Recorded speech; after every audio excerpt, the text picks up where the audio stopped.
হযরত মুহাম্মদ এক হাতে তরবারি আর এক হাতে হাদিসের বাণী নিয়ে তিনি মানুষকে জয় করতে চেয়েছেন। তন্ময় ভট্টাচার্যের বাড়ি ঘেরাও করতে হবে এবং ওই যেখানে মন্তব্য করেছে সেখানে সে স্থানীয় থানাতে ডেপুটেশন দিতে হবে, পুলিশ এফআইআর করতে হবে, পুলিশের দায়িত্ব গ্রেপ্তার করা। আমরা দাবি জানাচ্ছি, স্বামী বিবেকানন্দ রবীন্দ্রনাথের থেকে কি তন্ময় ভট্টাচার্য বড় পণ্ডিত হয়ে গেছে? ননসেন্স কোথাকার, ননসেন্সের মতো কথা বলছেন। তাকে জানা উচিত কোনটা হাদিস। হ্যাঁ, নওশাদ ভাই এমএলএ তিনি নিজে ওখানে গিয়েছেন এবং দেখেছেন এবং সেখানে নিজে গিয়ে সেখানে মদের বোতল পড়ে রয়েছে দেখতে পেয়েছেন। আসলে হজ হাউসে যারা যায়, মানে যাদের যাওয়ার কথা, যারা থাকার কথা, সেটা তারা হাজি মানুষ, অত্যন্ত পরেজগার মানুষ, খোদাবেরু মানুষ। তাদের কাছে মদ মানে একেবারে ভয়ঙ্কর রকমের পাপ এবং সেখানে তারা মদ কখনোই ছুঁতে পারে না। কিন্তু সেখানে তাদের নিরাপত্তার জন্য সেখানে হজ হাউসে সেখানে পুলিশরা কিছু সেখানে গিয়েছিল, তাদের সেখানে পৌঁছে তারা সেখানে ছিল। ফলে সেই পুলিশরা সেখানে সেই হজ হাউসে ঢুকে সেখানে মদের বোতল নিয়ে গেছে, সেখানে মদ্যপান করেছে এবং মদ্যপান করে সেই বোতলগুলো তারা নিজেদের কাছে নিয়ে বাইরে ফেলে না দিয়ে সেখানে রেখে দিয়েছে।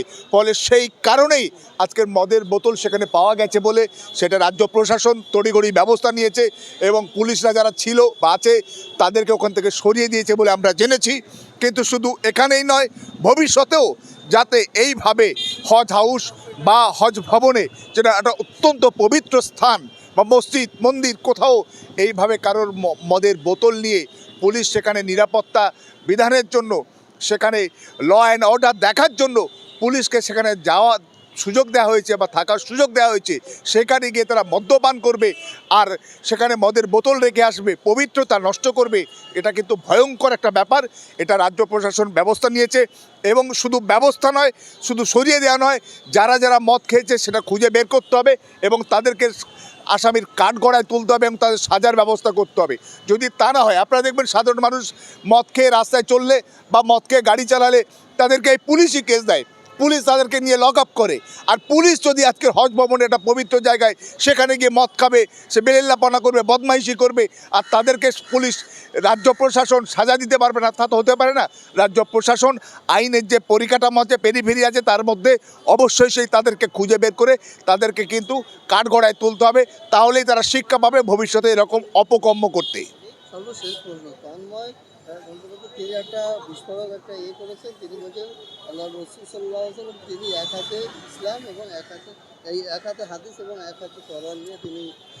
ও তো গর্ধপ, ও তো রাজনৈতিকভাবে ও তো বোধহয় মানে ও জীবন শেষ হতে চলেছে। ও তো একেবারে মহিলা কাণ্ডে বহুদিন তো সাসপেন্ড রয়েছেন এবং তার বিরুদ্ধে এফআইআর পর্যন্ত হয়েছে। সেই তন্ময় ভট্টাচার্য হঠাৎ করে কোথায় যে আল্লাহ রসুলের সম্পর্কে বললেন যে তিনি এক হাতে অস্ত্র নিয়ে, ইত্যাদি ইত্যাদি, হাদিসের বাণী নিয়ে। হাদিস মানে কি ও জানে? হাদিস কাকে বলে? হাদিস মানে হচ্ছে আল্লাহর রসুলের বাণী, আল্লাহর রসুলের বাণী এবং তার যে কাজ, সেগুলোকেই বহু পরে সংকলিত হয়েছে, বহু পরে তার মৃত্যুর কয়েক শত বছর পরে সেগুলো সংকলিত অর্থাৎ বই আকারে হয়েছে। ফলে তার হাতে হাদিস নেওয়ার কোনো প্রশ্নই আসে না। ওই তন্ময় ভট্টাচার্য আসলে বোধ হচ্ছে সিপিএম যদি সত্যি ওকে একেবারে বহিষ্কার করে, রাজনৈতিকভাবে টিকে থাকার জন্য বা রাজনৈতিক পুনর্বাসনের জন্য বিজেপি বা আরএসএসে যাতে ঢুকতে পারে তার রাস্তা তৈরি করার জন্য বোধহয় তন্ময় ভট্টাচার্য অবাঞ্ছিতভাবে এই ধরনের আল্লাহ রসুল সম্পর্কে কটু কথা মন্তব্য করেছেন। কিন্তু একই সঙ্গে তন্ময় ভট্টাচার্য সিপিএমের এই মুহূর্তে সাসপেন্ডেড নেতা হলেও কিন্তু সে সিপিএমেরই একজন ছিল, সিপিএমের বিধায়ক ছিল। সিপিএম পলিট ব্যুরোর সদস্য, রাজ্য সম্পাদক মোহাম্মদ সেলিমকেই কিন্তু বলতে হবে যে তারা তন্ময় ভট্টাচার্যের এই মন্তব্যটা কিভাবে দেখছেন এবং কী ভাবছেন এ ব্যাপারে। তাদেরকেও কিন্তু বলতে হবে। একই সঙ্গে রাজ্য সরকারকেও কিন্তু ব্যবস্থা নিতে হবে তন্ময় ভট্টাচার্যের এই অবাঞ্ছিত মন্তব্য এবং আল্লাহ রসুল সম্পর্কে এই অন্যায় কথাবার্তা। কারণ তাকে জানা উচিত, প্রত্যেকটা একটা দায়িত্বশীল নাগরিক, একজন জনপ্রতিনিধি ছিল, ভূতপূর্ব একজন বিধায়ক, সে কীভাবে আজকের এরকম আলটপকা মন্তব্য করে আল্লাহ রসুলের সম্পর্কে। বিশ্বের 200 কোটি মানুষ যার জন্য তাদের প্রাণকে মুহূর্তের মধ্যে বলিদান দেওয়ার মতো তারা তৈরি থাকে, সেই মহাপুরুষ মহামানব তার বিরুদ্ধে যদি আজকের কটু কথা বলবে, আর 200 কোটি মানুষ পৃথিবীর সব প্রান্তে আজকে তারা অবশ্যই গর্জে উঠবে। নূপুর শর্মা কটু কথা বলার জন্য আজকে সারা পৃথিবী তোলপাড় হয়েছিল। আজকে তন্ময় ভট্টাচার্য এরকম বাজে কথা বলে পার পেয়ে যাবে, পার পাবে, এটা কিন্তু কোনোভাবেই মেনে নেওয়া যায় না। প্রয়োজনে আমার বোধ হয় চেষ্টা করা দরকার, ভাবা দরকার, বিভিন্ন গণসংগঠনকে তন্ময় ভট্টাচার্যের বাড়ি ঘেরাও করতে হবে এবং ওই যেখানে মন্তব্য করেছে সেখানে সে স্থানীয় থানাতে ডেপুটেশন দিতে হবে অবিলম্বে তন্ময় ভট্টাচার্যের বিরুদ্ধে এফআইআর করার জন্য। ধর্মীয় উস্কানি, ধর্মীয় বিভাজন এবং সাম্প্রদায়িক প্রচারণা অভিযোগে 153 যে আমাদের আইপিসিতে ছিল, সেটা যে নতুন যে আইন আমাদের সে বিএনএসএ, সেই ধারা অনুযায়ী তার বিরুদ্ধে ব্যবস্থা নেওয়া দরকার অবিলম্বে। গ্রেফতার করা হোক, এরকম কি আপনারা দাবি জানাবেন না?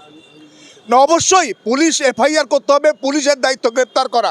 আমরা দাবি জানাচ্ছি অবিলম্বে তন্ময় ভট্টাচার্যকে নন বেলেবেল সেকশন অপরাধ করেছে এবং সেই ব্যাপারে তাকে গ্রেপ্তার করা, মানে এফআইআর করা এবং এফআইআরের ভিত্তিতে তাকে গ্রেপ্তার করা।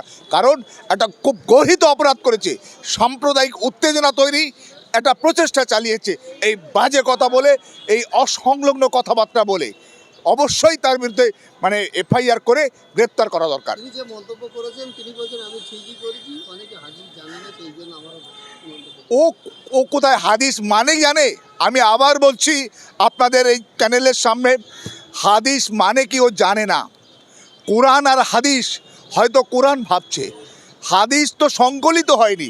হাদিসটা হাতে থাকবে কোত্থেকে? হাদিস তো বহু পরে সংকলিত হয়েছে, বুখারী, মুসলিম, তিরমিজি, আবু দাউদ। তা সে হাদিস তো হাতে থাকবে কোত্থেকে? আর হাদিসটা কি? আল্লাহ রসুল যে কথাগুলো বিভিন্ন সময় বিভিন্ন জায়গায় কোরআনের আলোকে বলেছেন, সেটাই হচ্ছে হাদিস।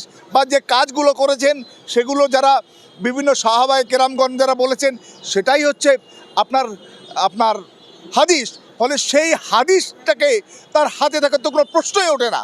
আর তাছাড়া তিনি মানে স্বামী বিবেকানন্দ থেকে রবীন্দ্রনাথ ঠাকুর, তারা সবাই কিন্তু একযোগে একত্রে দাবি করেছেন যে ভারতবর্ষে যে ইসলাম এসছে সেটা কিন্তু তলোয়ারে নয়, উদারতায়, ইসলামের শান্তির বাণীতে তারা আপ্লুত হয়ে, তারা সেখানে প্রভাবিত হয়ে তারা ইসলামের ছায়াতলে তারা আশ্রয় নিয়েছে।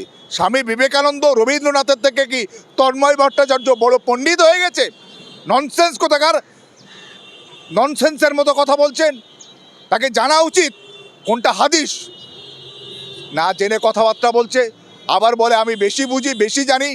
ও একটা বড় চ্যানেলে মাঝে মাঝে ওকে ডাকে, ওকে বলে বসায়, বলে ও ভাবছে আমি পণ্ডিত হয়ে গেছি, সব শিখে গেছি। তুমি শেখোনি, কিচ্ছু শেখোনি, তুমি পণ্ডিত, তবে মূর্খ পণ্ডিত। তন্ময় ভট্টাচার্য, তুমি আমার সামনে বসো, তুমি কতটা কি হাদিস কোরআন কি শিখেছো তোমাকে আমি জানাবো এবং বোঝাবার চেষ্টা করব। ননসেন্স কোথাকার।